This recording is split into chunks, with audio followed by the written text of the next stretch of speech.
মই আজি উপস্থিত আছোঁ কলিয়াবৰৰ মিছাৰ পৰা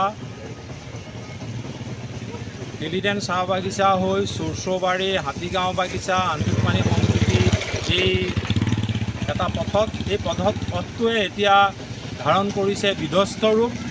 পথৰ মাজত সৃষ্টি হৈছে পুখুৰী সদৃশ বৃহৎ গাঁত, যিটোৰ কাৰণে এই অঞ্চলৰ কেইবা শতাধিক গাঁৱৰ ৰাইজ অহা যোৱাত ব্যাপক অসুবিধাৰ সন্মুখীন হৈছে।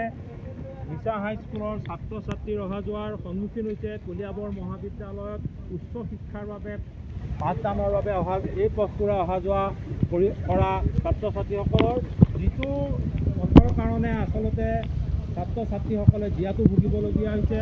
তেখেতসকল বিভিন্ন সমস্যাৰ সন্মুখীন হ'বলগীয়া হৈছে, কাৰণ এই পথটোৰে সৰু বৰ যান বাহন কৰাত ব্যাপক অসুবিধাৰ সৃষ্টি হৈছে, কিয়নো পথৰ মাজত সৃষ্টি হৈছে পুখুৰী সদৃশ গাঁতৰ বোকাময় হৈ পৰিছে পথসমূহ।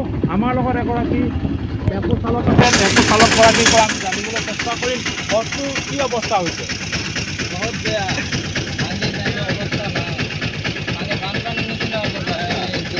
পথৰ মাজত ডাঙৰ ডাঙৰ গাঁত হৈছে। হয়, এনেদৰেই বিচাৰি হৈ গৈছে। কি হৈছে? বিচাৰি একদম গাঁত হয়, এনেদৰেই প্ৰতিক্ৰিয়া ব্যক্ত কৰিলে এই পথটোৰে অহা যোৱা কৰা এগৰাকী যাত্ৰীবাহী টেম্পু চালক, কেইবাগৰাকীও যাত্ৰীয়ে তেখেতসকলে প্ৰতিক্ৰিয়া ব্যক্ত কৰি জনাইছে যে এই পথটোৰে দেখুৱাইছো কলিয়াবৰৰ ৰাষ্ট্ৰীয় ঘাইপথৰ অৱস্থা বা ৰাজপথসমূহৰ অৱস্থা এনেধৰণে এতিয়া শোচনীয় হৈ পৰিছে।